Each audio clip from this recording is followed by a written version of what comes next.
Hari ini aku baru selesai berolahraga di seputaran Jalan Ijen. Selain treknya bagus, di sini juga pemandangannya oke banget. Heritage banget pokoknya. Nah, sahabat Ika, dalam video saya kali ini, saya ingin mengajak kalian untuk bertemu dengan salah satu partner bisnis saya yang sukses di Kota Malang. Kira-kira siapa? Kalau kita lihat nih, saya lagi berdiri di mana? Latar Ijen. Sudah bisa ditebak siapa yang akan kita temui? Yuk!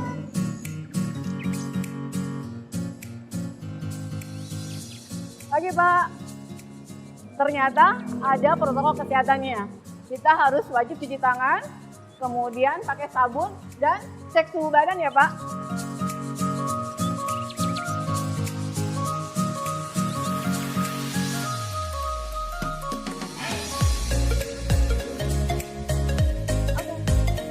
Udah boleh masuk.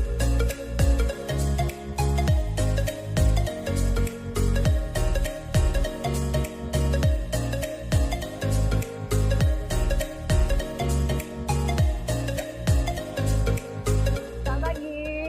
Pak Paulusnya ada?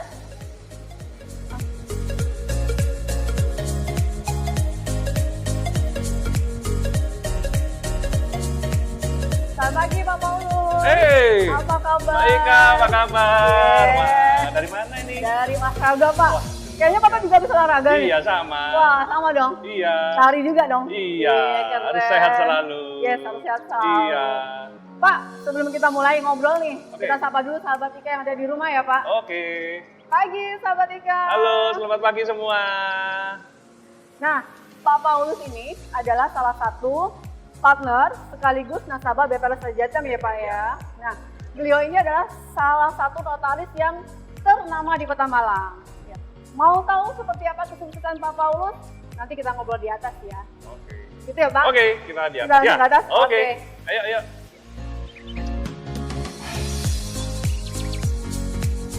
Olahraga. Olahraga Pak. Kata Pak Paulus olahraga naik tangga. Iya dong. Ya.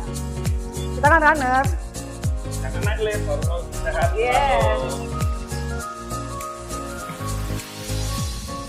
Pak Paulus, menyambung obrolan kita tadi di bawah, Ya. kalau boleh saya mengingat masa lalu nih Pak. Ya. Pertama kali saya mengenal Pak Paulus itu ketika baru aja tiba di Malang Pak. Ya. Kalau nggak salah 1 atau 2 bulan saya Ya. pindah dari Bali ke Malang, itu untuk bertransaksi jual beli tanah yang di Kawi. Kawi, benar. Yes, yang rencananya jadi kantor pusat BPR Betul. Jatim Pak. Bapak masih ingat ya? Keren, iya, ingat sekali itu. Tuh, itu pertama kali saya ketemu sama Bapak Ya. loh, ya kan? Nah, pertanyaan pertama saya nih Pak, kenapa Bapak memilih profesi sebagai notaris? Apakah ini cita-cita waktu kecil Bapak? Kalau notaris, kayaknya enggak. Kayak orang cita-cita notaris, cita-citanya jadi insinyur, jadi dokter, Yes. gitu ya. Waktu itu saya ingat waktu SMP, orang tua saya, almarhum bapak saya, bilang, kamu sekolah notaris, begitu. Sekolah notaris, SMP, itu apa ya? Saya nggak ngerti. Saya didoktrin SMP, SMA sekolah notaris sampai almarhum bapak saya meninggal. Jadinya saya lanjutkan, bapak saya dulu meninggal, nyuruh saya sekolah notaris, tak lanjut deh sekolah notaris. Saya jalanin aja, akhirnya nggak tahu jadi notaris. Jadi notaris gitu. Iya, jadi saya turunan notaris yang nggak ada, kemudian dari keluarga yang nggak ada notaris. Sebenarnya ya saya berusaha untuk gimana jadi notaris yang baik. Berarti belajar sendiri Pak Jalan ya? sendiri. Mencari tahu sendiri Betul, gitu ya? betul. Udah berapa lama nih Pak jadi notaris sampai dengan hari ini? Baru 14 tahun. Wah, 14 tahun baru gitu. Keren, 14 tahun pengalaman udah banyak banget ya Pak ya? Begitu, Oh, terima oke. Pak, yang saya lihat juga nih Pak, klien Bapak ini kan banyak banget. Selain di Kota Malang, kayaknya juga di wilayah Jawa Timur secara keseluruhan ada ya Pak ya? Banyak. Sebenarnya kita kan menghandle beberapa developer, kita buka perbankan, salah satunya dari BPR Yes, Lestari, betul. terutama juga dari pihak klien-klien kita perusahaan besar yang banyak dari Jakarta, bahkan dari luar. Oh, berarti dari luar Jawa Timur juga ada? Ada. Orang Wah, memang keren. banyak di Kota Malang ini kan pengembangan kan wilayah luas, Malang Raya. Jadi ada beberapa perusahaan yang kadang mengembangkan untuk dibuka pabrik atau buka pengembangan, malah ada bos-bos perusahaan yang kembangkan di agriculture, buka untuk pertanian segala. Ya kita membantu untuk pengurusan dari semua surat sampai ke izin semua sampai jadi. Wah, keren banget. Yang paling jauh nih Pak, provinsi mana kliennya Bapak yang paling jauh? Kalau bukan provinsi, malah di luar negeri. Oh, luar negeri juga? Iya, jadi cuma kita membantu aja sampai luar negeri. Cuma teknisnya hanya kita bantu tulis surat biar saya nggak melanggar kode etik seperti itu. Betul. Banyak sekali. Wah, seperti itu. keren banget. Jadi selain Pak Paulus bukan cuma di Malang aja, bukan cuma di Jawa Timur, tapi juga sampai di luar negeri, gitu ya Pak ya? Iya. Gimana bisa sampai seperti itu? Apakah link ataukah teman-teman Bapak banyak banget sehingga bisa sampai di luar negeri? Memang kalau notaris itu kepercayaan nggak bisa instan ya Bu Ika ya, Mbak Ika ya. Jadi memang semua butuh waktu. Memang kalau notaris itu semua butuh trust, kepercayaan. Karena gimana kita membangun kepercayaan seperti BPS Lestari yang percaya ke saya, akhirnya klien itu bisa nyaman sama saya. Otomatis saya harus kepercayaan itu penting. Semua harus tepat waktu selesai. Jadi otomatis pada waktu orang menyerahkan berkas ke kita harus menyelesaikan seperti itu dan tepat waktu. Itu diharapkan seperti itu. Makanya notaris tidak boleh promosi ya. Jadi kita nggak boleh pasang iklan, kita nggak boleh pasang billboard. Seperti itu kan kalau pengusaha otomatis ya dari omong-omong orang akan datang ke tempat yang kita. Berarti kepercayaan ya Pak ya? Betul. Harus dijaga. Betul. Kepercayaan itu sangat penting banget loh ya. Betul. Nah Pak, suka dukanya nih jadi notaris. Siapa tahu sahabat Ika di rumah itu juga pengen cita-citanya seperti Pak Paulus jadi notaris. Itu banyakan sukanya atau banyakan dukanya nih kira-kira? Ya begitu kan kalau ngomong suka duka banyak sukanya, juga ada dukanya pasti. Oh gitu, oke. Cuma kan dari kita jadi notaris itu kita punya banyak relasi. Kita punya banyak teman, kita bisa hubungan dengan pihak perbankan, dengan pihak pengusaha, saya bisa belajar seperti mereka, gimana sih jadi seperti pengusaha, seperti itu. Dan dukanya juga banyak juga, kita pernah pajak kita harus bayar ulang, karena ada permasalahan, dibawa lari uang sama karyawan juga pernah, ada masalah hitungan kita salah, hanya kita contoh konsepen, saya harus bayar. Karena yang saya bilang konsepen itu penting dan kepercayaan, gimana kita harus membangun kepercayaan orang ke klien, ke kami, seperti itu. Berarti itu komitmen Bapak ya. Jadi apapun yang terjadi kalau misalnya nanti perhitungannya sekian, ternyata membengkak itu dari resiko Bapak sendiri ya, gitu. Karena mereka sudah trust ke kita ya kita hitung A ya kita harus A seperti itu. Oke. Ya. Sahabat Ika, itu suka dukanya. Kalau kalian masih ingin jadi notaris, itu pilihan Anda. Oke? Nah, kita lanjut ke sesi berikutnya nih Pak. Kalau tadi kita bicara mengenai notaris. Nah, sekarang agak nyelimpang dikit nih.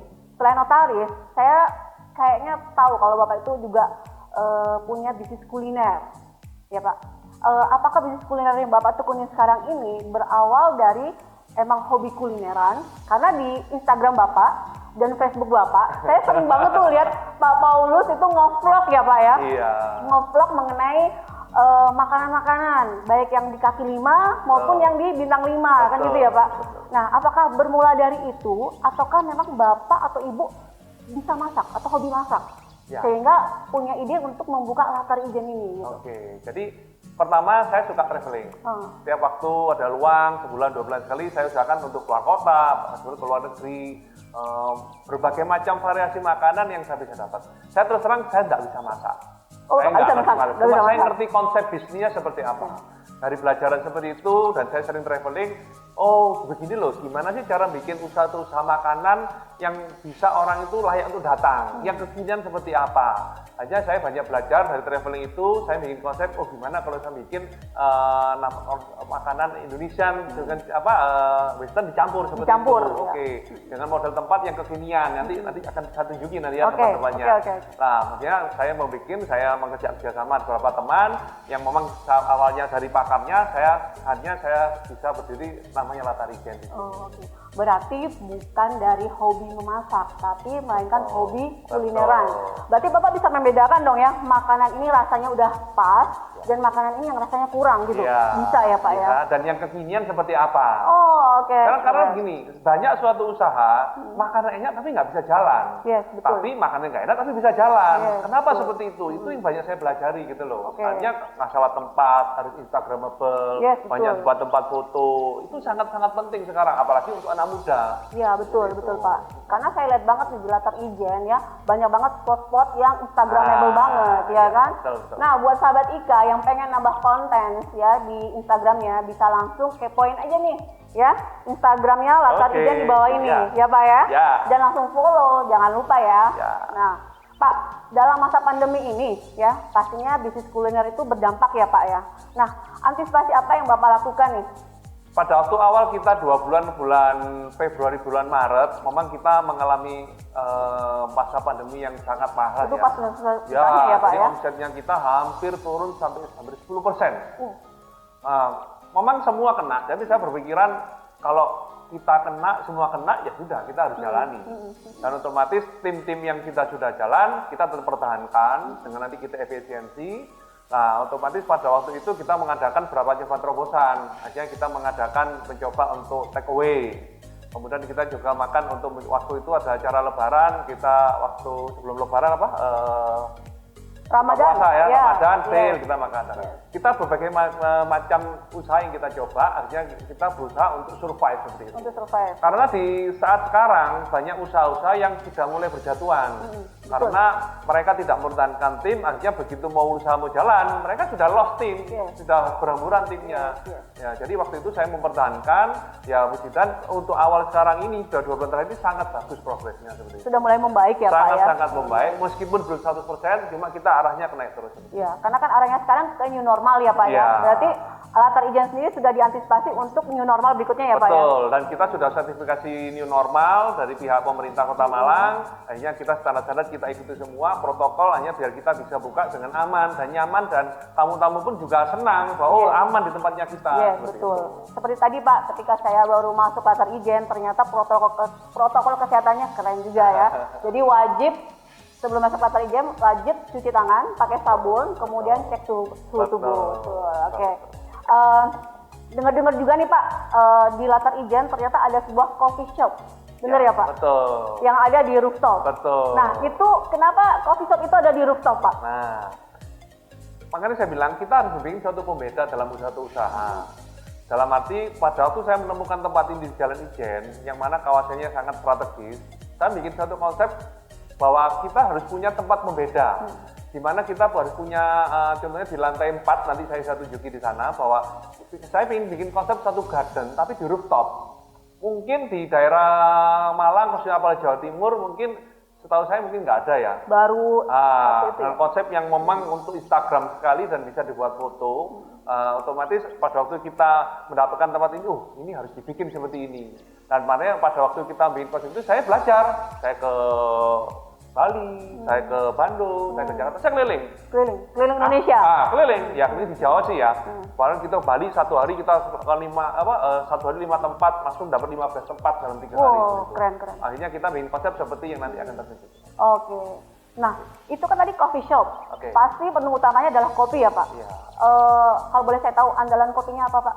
Kalau ada kopinya di sini ada latte juga. Kebetulan kita kerjasama dengan pihak namanya Pak Raja, yang kemudian tim saya, memang khusus spesialis di kopi, nanti akan kita terima. Namanya Siva Raja Secret Garden. Oke, Siva Raja Secret Garden. Betul. Ya. Saya suka bisnis kopinya. Suka bisnis kopinya. Betul. Kenapa Pak? Menariknya di mana? Karena kalau kopi itu kan orang akan jadi satu kebiasaan. Yang saya lihat berapa kali terakhir itu kan orang setiap hari akan minum kopi.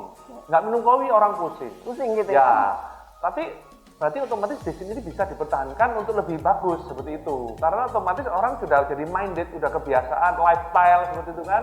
Otomatis makanya saya ingin nyoba untuk usaha kopi, malah kan sekarang saya belajar untuk minum kopi seperti itu. Belajar minum kopi. Iya, malah kalau mau olahraga, pagi minum kopi dulu. Oh gitu? Betul.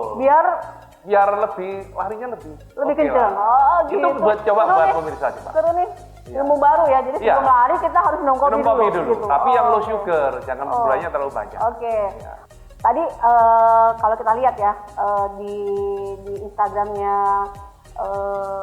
Siva Raja Secret Garden, di situ Ya. juga ada live musiknya juga Ya. Pak. Nah live musik ini ada setiap malam ataukah malam-malam khusus? Kita sekarang planningnya setiap hari Jumat. Kita karena konsepnya kita untuk mereka pasangan anak muda, hanya kita bikin live music yang soft dengan saxophone setiap hari Jumat. Setiap malam Sabtu Setiap berarti? hari. Ya, Malam Sabtu. setiap Malam Sabtu. Sabtu. Dari jam berapa Pak sampai Setiap jam berapa? mulai jam 5 sampai jam 7. Oke, dari jam 5 sampai jam 7. Oke. Nah, memang nyaman sekali ya untuk menikmati kopi di Siva Raja Secret Garden ini. Pengunjung bisa memilih outdoor juga semi outdoor ya Pak ya. Betul. Nah, dan ditemani oleh live musiknya. Jangan lupa setiap malam Sabtu jam 5 sampai jam 7. 7. Oke. Karena Nah. memang sampai jam 7 karena masa pandemi sekarang pemerintah kita nggak boleh sampai malam. Iya, betul. Jadi sementara mungkin ke depan bisa sampai lebih malam. Oke, karena mengikuti situasi dan kondisi Begitu, saat ini ya Pak betul. ya. Nah, buat sahabat Ika yang penasaran nih sama latar Ijen dan Siva Raja Secret Garden, kita akan tayangkan ya di layar seperti apa sih latar Ijen dan Secret Garden kalau siang hari dan juga malam hari.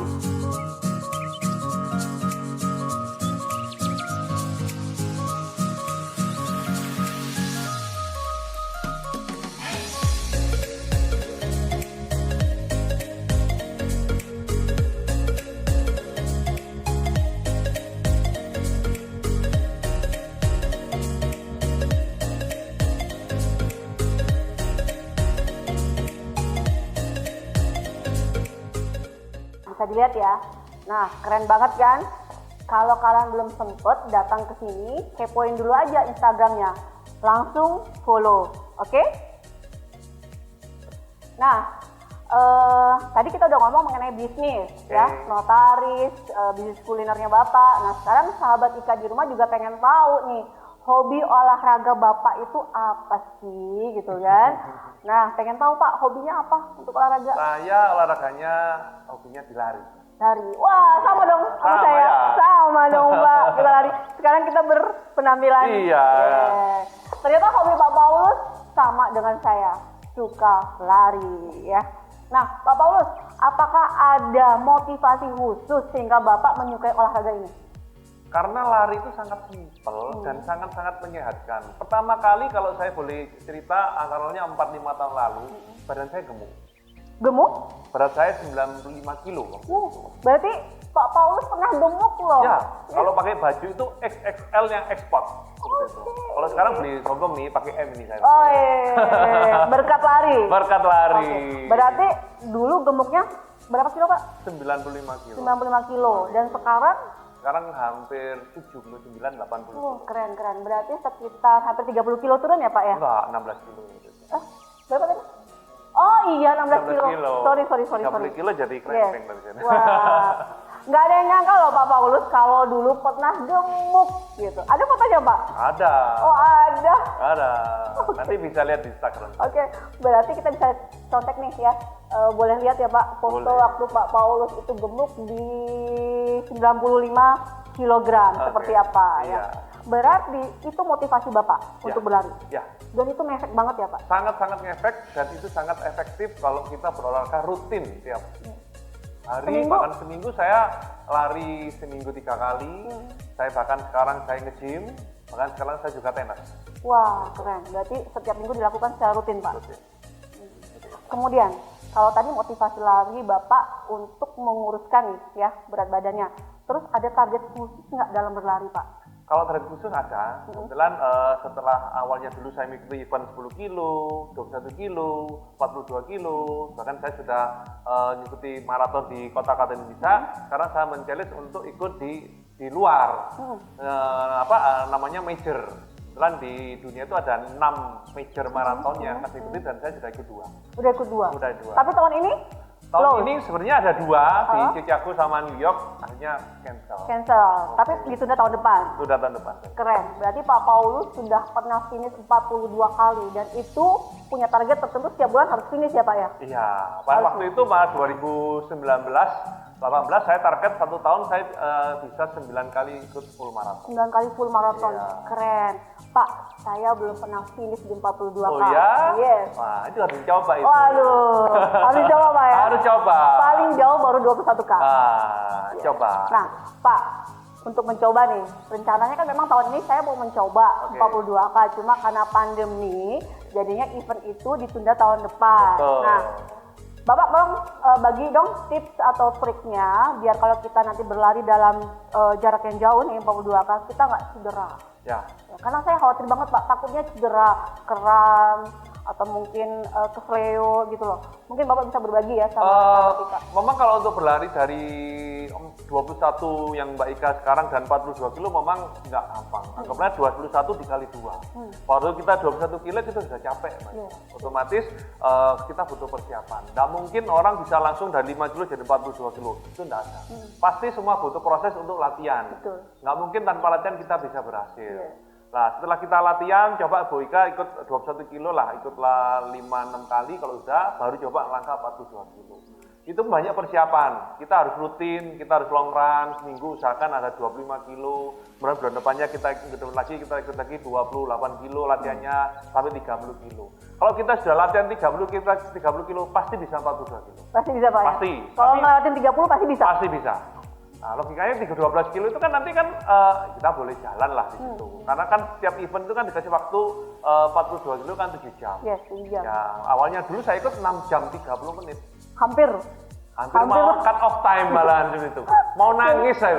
Aduh, ngapain saya susah-susah. Tapi malah ketagihan. Ketagihan. Bahkan saya sudah 15 kali ikut full marathon. Wah, seperti keren. itu. Keren. Nah, makanya persiapannya juga nanti kita harus ada bawa salt stick, bawa gel, peralatan-peralatan lari itu. Tapi yang paling penting, sebenarnya bukan itu lagi. Kita butuh teman. Dulu teman. Kalau bisa, waktu Mbak Ika nanti lari, bawalah pacer, teman. Yang pernah ikut full marathon untuk menemani. Karena kita lari 5 jam, 6 jam. Boring ya Pak ya? Boring sama.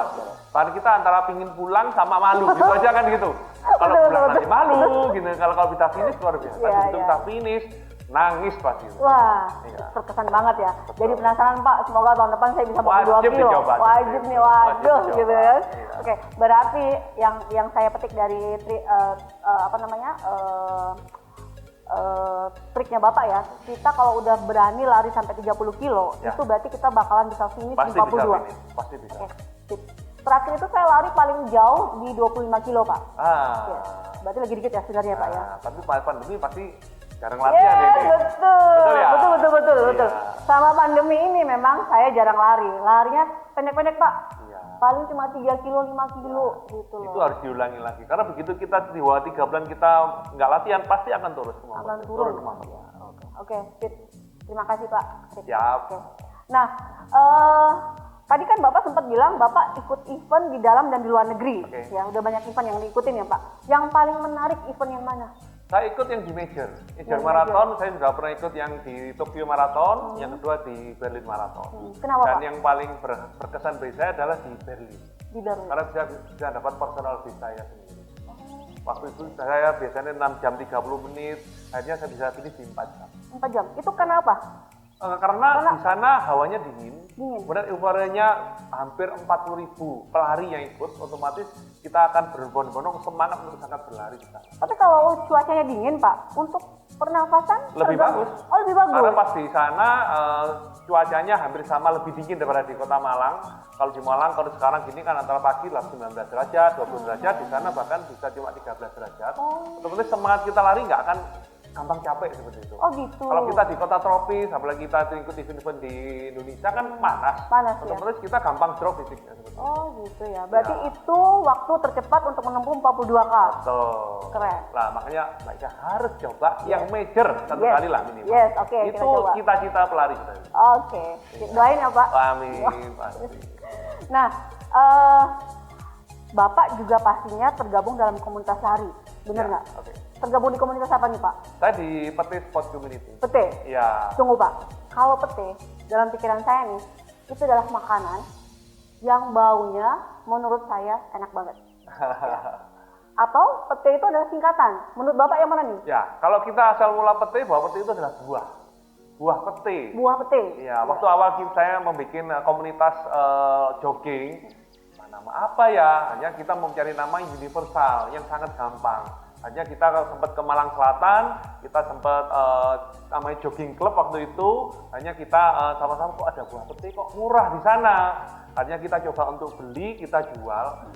Akhirnya dari keuntungan itu kita teman-teman jogging antara 15 orang waktu itu bisa sama-sama ke luar negeri gratis. Gara-gara Jualan pete. itu. Ya. Wah, ini pete ini sangat hoki ya seperti itu. Pete yang Bapak maksud ini adalah pete Buah yang pete, panjang pete yang itu. memang kalau dimakan sangat-sangat Yes, yes, enak baunya sekali. saya sangat suka. Baunya itu yang nomor satu. Betul. Iya, hanya kita bikin pete sendiri, tapi akhirnya kita ada kepanjangan. Ada namanya pete itu pay to play on. Play to on. Kemudian E-nya itu exercise, kita latihan. Exercise. Kemudian T-nya traveling. Traveling. Yang terakhirnya eating, harus makan. Oh, eating. Berarti pete itu arti nama buah juga masuk, Ya. kemudian nama singkatan juga ada Ya, gitu ya Pak. play Yang untuk kita bersenang-senang, Yes. kita exercise itu latihan, traveling itu kita jalan-jalan, lainnya makan-makan. Makan. Berarti yang masuk dalam komunitas pete itu semuanya suka pete. Boleh kerjakan seperti Boleh itu. gitu. Iya. Oh, Tapi ada oke, yang nggak sip. Nah, berarti Bapak termasuk pendiri komunitas pete ya Pak ya? Oke, keren. Nah, kalau boleh saya tahu nih, mungkin sahabat Ika juga pengen tahu. Kalau pete, olahan yang Bapak seneng itu diolah dalam kemasan makanan apa? dengan sambelnya. Dengan sambal. Iya. Mentah atau digoreng dulu petenya? Oh, digoreng dulu. Digoreng dulu. Dan nanti dengan sambelnya sambal baca, aku sambal apa itu? Terasi. Wah, sangat enak sekali dengan Wah, nasi. jadi pengen beli pete. Ya, sampai rumah kita beli Iya, pete ya. iya. Oke, saya juga suka Pak. Jadi kalau makan pete yang setengah matang ya Pak, kita goreng, kemudian pakai sambal terasi dan nasi panas, Wah. tempe goreng, ya seru. Apa mau saya bikinkan di sini? Wah, boleh. Tapi Latar Ijen sendiri ada menu pete nggak Pak? Belum sih. Belum. Sama Masih tahun rencana. Ya, Iya. sama tahun next Latar Ijen ada menu Oke, pete ya. Nah, Pak Paulus, tadi kan banyak banget tuh event-event yang Bapak ikutin. Cuma sedih juga ya Pak, tahun ini pasti banyak event-event yang Iya. kelewat ya Pak ya, yang batal gitu dah tahun depan gitu kan. Nah, saya juga kemarin kan ke kantor Bapak, lihat tuh banyak medal-medal running Bapak yang Bapak pajang di tembok kantor ya Pak ya. Nah, kita mau buat giveaway nih Pak mengenai Boleh. medal, boleh ya Pak? Boleh. Nah, saya mau buat giveaway buat sahabat Ika yang ada di rumah. Pertanyaannya adalah, ya, berapa jumlah medal running yang dikoleksi oleh Pak Paulus? Nah, saya ulang lagi ya, sekali lagi ya. Berapa jumlah medal running yang dikoleksi oleh Pak Paulus? Nah, biar sahabat Ika tidak bingung, Pak Paulus akan memberikan range, ya, range medalnya di angka berapa? Silahkan Pak Paulus. Range-nya medali saya di atas 100 medali, di bawah 150 medali. Nah, di atas 100, di bawah 150. 150 medali. Nah, sahabat Ika, jangan lupa segera komen di kolom komen ya. Kita akan cari 3 pemenang yang paling benar dan paling tepat ya. Karena kita mau memberikan hadiah nih ya, berupa green bag dan masker dari BPR Lestari Jatim dan Voucher Latar Ijen. yeay. Kita tunggu 1 kali 24 jam. Nah, untuk pengumuman pemenangnya jangan lupa ya untuk follow Instagram saya. Alamat akunnya ada di bawah dan Instagramnya Pak Paulus Saya ada juga di bawah ya. Nah, segera follow Instagram saya dan Pak Paulus karena pengumuman pemenangnya akan kita share di Instagram kita masing-masing. Ditunggu ya. Gitu ya Pak Paulus ya. oke, Jadi, siap. nah, pertanyaan terakhir nih Pak, ya, mungkin bisa disampaikan juga pesan untuk sahabat Ika yang ada di rumah nih Pak, agar tetap sehat, semangat, optimis di masa pandemi ini, dan juga kesannya Bapak kepada BPR Lestari Jatim. Semangat saya untuk teman-teman, buat teman-teman yang ada di luar, tetap semangat berolahraga, bikin imun yang bagus, jangan putus asa. Memang pandemi ini semua, bukan kita aja yang lagi susah, tapi sedunia juga mengalami. Otomatis kita harus semangat, kita harus saling bergandengan tangan dengan teman-teman yang lain, di mana kita bisa berinovasi dari segi usaha, segi kesehatan, hingga pandemi ini bisa dilewati dengan baik. Ya. Kesan dengan BPR Lestari sangat luar biasa, teamwork-nya luar biasa, sangat berkesan. Ya, mereka sangat kompak. Dari semua BPR yang pernah saya alami dan saya kenal, BPR Lestari yang the best. Saya bukan asal ngomong, saya ngomong apa adanya. Karena dari mereka, dari teman dari rekan-rekan, dari staf, semua itu sangat bumi dan sangat friendly sama kantor kami juga. Dan saya dengar juga dari luar, semua sangat responnya sangat baik. Ya, terima kasih Pak Paulus ya. Jadi mohon doanya Pak sehingga kita juga bisa membangun kantor pusat kita ya Pak ya, Amin. sehingga lebih dekat lagi nih Pak kantornya ya. Dan itu bukan promosi, dan itu sungguh ya. Oke, sungguh ya Pak. Sungguh. Dari hati yang paling Dari dalam ya hati yang Pak. paling dalam. Nah, harus semangat nih Lestarian bahwa Pak Paulus memberikan mempunyai apa ya Pak, image yang Betul, image yang bagus. image yang bagus mengenai Lestarian BPR Lestari Jatim gitu ya Pak. Nah, terima kasih banyak Pak Paulus untuk Sama-sama, waktunya saya ya. terima kasih juga, Ya, Mbak semoga sharing kita hari ini bisa menginspirasi sahabat Ika yang ada di rumah ya Pak ya. Sampai ketemu lagi untuk sesi wawancara berikutnya ya. Terima Nah, kasih. sahabat Ika, demikian tadi obrolan saya bersama Pak Paulus Oliver Yusuf ya. Semoga dapat menginspirasi kita semua. Sampai jumpa lagi di video saya selanjutnya dengan partner-partner saya yang lain. Lagi butuh dana? Ke BPR Lestari Jatim. Lagi kelebihan dana? Ke BPR Lestari Jatim juga dong.